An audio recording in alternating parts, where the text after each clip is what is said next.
Welcome back to my channel ஜிம் காட்டி. இன்னைக்கு வந்து ஒரு சூப்பரான ஒரு அப்டேட்டோட தான் வந்திருக்கேன். இந்த மாதிரியான அப்டேட்ஸ்க்கு நம்மளோட சேனலை தொடர்ந்து பாருங்க. மறக்காம நம்மளோட ஜிம் காட்டி சேனலை கொஞ்சம் சப்ஸ்கிரைப் பண்ணி விடுங்க நண்பர்களே. 8வது ஊதிய குழு லெவல் வந்து 1 முதல் 18 அரசு ஊழியர்கள் ஜனவரி 2026 முதல் யாருக்கெல்லாம் வந்து அதிகமாக வந்து சம்பள உயர்வு கிடைக்க போகுது அப்படிங்கிறதா இந்த பதிவில் நம்ம முழுமையாக பார்க்க போகிறோம். 8th pay commission salary haiku 2026, அதாவது 2026ஆம் ஆண்டு பிறந்துருச்சு. இந்த ஆண்டு வந்து மத்திய அரசு மற்றும் ஓய்வூதியர்களுக்கு பார்த்தீங்கன்னா ரொம்பவுமே ஒரு முக்கியமான ஆண்டாக இருக்க போகுது. 8வது ஊதிய குழுவோட அமலாக்கம், அப்புறம் சம்பள உயர்வு, ஊதிய உயர்வு, படிகள் தொடர்பான பல முக்கியமான அப்டேட்டுகளை வந்து இந்த ஆண்டு வந்து நம்ம எதிர்பார்க்கலாம். மத்திய அரசு ஊழியர்கள், அதுக்கப்புறம் வந்து ஓய்வூதியர்களுக்கான சம்பளம் வந்து படிகள், ஓய்வூதிய பலன்களை வந்து மறு ஆய்வு செய்யறதுக்கான 8வது பே கமிஷன் வந்து இப்போ வந்துருச்சு.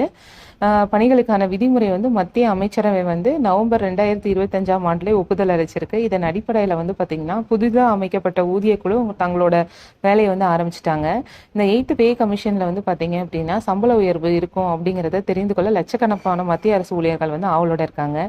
8வது ஊதிய குழுவோட பரிந்துரைகள் டிசம்பர் 31 அப்புறம் வந்து 10ஆம் ஆண்டு காலத்தை வந்து நிறைவேறிஞ்சிருச்சு. அடுத்து வந்து 8வது ஊதிய குழுவுக்கு கீழே வந்து நிகழ இருக்கக்கூடிய மாற்றத்திற்கான மத்திய அரசு ஊழியர்கள் வந்து தயாராக இருக்காங்க.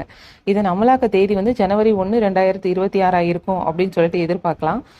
நம்ம மோடி தலைமையிலான அரசு வந்து ஜனவரி 2025 8வது பே கமிஷனை வந்து அறிவிச்சிருக்காங்க. இந்த குழுவில் வந்து பார்த்தீங்க அப்படின்னா குறைந்தபட்ச சம்பளம், அதுக்கப்புறம் வந்து ஃபிட்மென்ட் ஃபேக்டர் ஆகிய ஊழியர்கள் வந்து ஓய்வுதாரர்கள் மத்திய மிகப்பெரிய விவாத பொருளாக வந்து இருக்கு.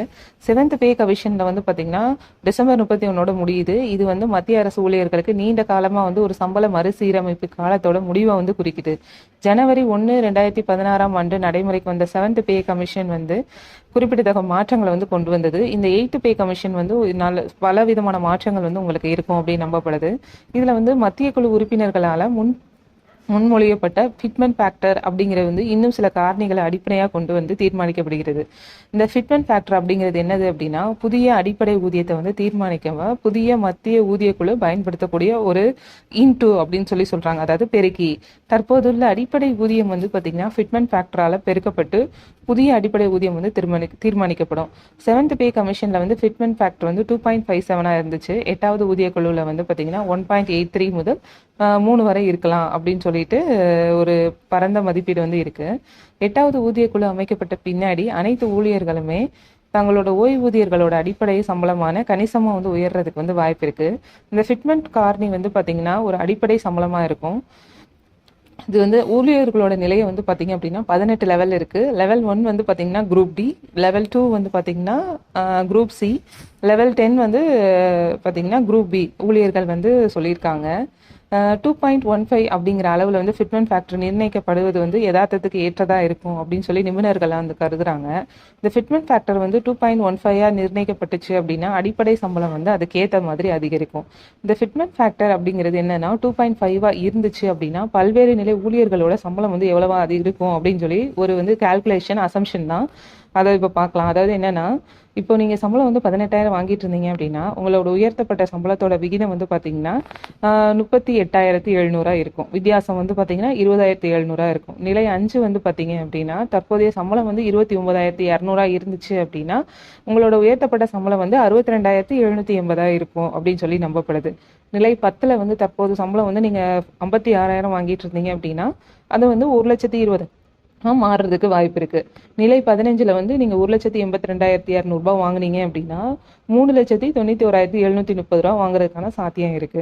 யாருக்கெல்லாம் வந்து இந்த பே கமிஷன் மூலமா அதிகமான சம்பள உயர்வு கிடைக்கும் அப்படின்னா முழுமையான அளவில் வந்து பார்க்கும்போது கேபினட் செயலாளர் போன்ற உயர் அதிகாரிகளை உள்ளடக்கிய நிலை வந்து 18 அரசு ஊழியர்கள் 8வது ஊதிய குழுவில் வந்து அதிகபட்சமாக வந்து சம்பள உயர்வை வந்து பெறுவாங்க. 7வது ஊதிய குழுவோடு ஒதுப்பது திருத்தப்பட்ட சம்பளங்களும் ஓய்வூதியங்களும் ஜூலை 2014 முதல் வந்து நடைமுறைப்படுத்தினாங்க. ஆனால் ஊழியர்களுக்கு வந்து ஜனவரி 2016 முதல் வந்து 6 மாதங்களுக்கான நிலுவைத் தொகை வந்து வழங்கினாங்க. முந்தைய ஊதிய குழுவில் வந்து அமைக்கப்பட்ட முன்னுதாரணம் 10 ஆண்டு விதிப்படி 8வது ஊதிய குழுவோட பரிந்துரைகள் ஜனவரி 2026 முதல் வந்து பார்த்தீங்கன்னா நடைமுறைக்கு வரும் அப்படின்னு சொல்லிட்டு காட்டுது. இந்த 8th பே கமிஷன் வந்து 2027ஆம் ஆண்டு இறுதிக்குள்ள வந்து அவங்களோட பரிந்துரைகளை வந்து சமர்ப்பிச்சாங்க அப்படின்னா 2028 வரை நீடிச்சிச்சு அப்படின்னா ஊழியர்கள் வந்து ஜனவரி 1 முதல் நடைமுறைக்கு வரும் ஊதியத்தை வந்து நிலுவைத் தொகையாக வந்து பெறுவாங்க அப்படின்னு சொல்லிட்டு எதிர்பார்க்கப்படுது. இருந்தாலும் இதை வந்து இன்னும் மத்திய அரசு அதிகாரப்பூர்வமாக வந்து அறிவிக்கலை. இது வந்து கண்டிப்பாக வந்து அறிவிப்பு வரும் அப்படிங்கிற ஒரு அசம்ஷன் தான் இது. இது போன்ற மதிப்பு, அதாவது இந்த மாதிரியான மதிப்பு வந்து உங்களுக்கு வந்து இன்னுமே வந்து மேலே மேலே ஏறிட்டே போகும். இந்த கவர்மெண்ட் ஜாப்ல இருக்கிறவங்களுக்கு எல்லாருக்குமே வந்து பார்த்தீங்க அப்படின்னா, அதுவும் சென்ட்ரல் கவர்மெண்ட்ல இருக்கிறவங்களுக்கு உங்களோட சம்பளம் உயர்றதுக்கான வாய்ப்புகள் வந்து ரொம்பவுமே அதிகமாக இருக்குது. இது போன்ற முக்கியமான தகவல்களுக்கு நம்ம சேனலை மறக்காமல் பாருங்கள். அப்படியே வந்து கூடவே சப்ஸ்கிரைப் பண்ணி வச்சுக்கோங்க.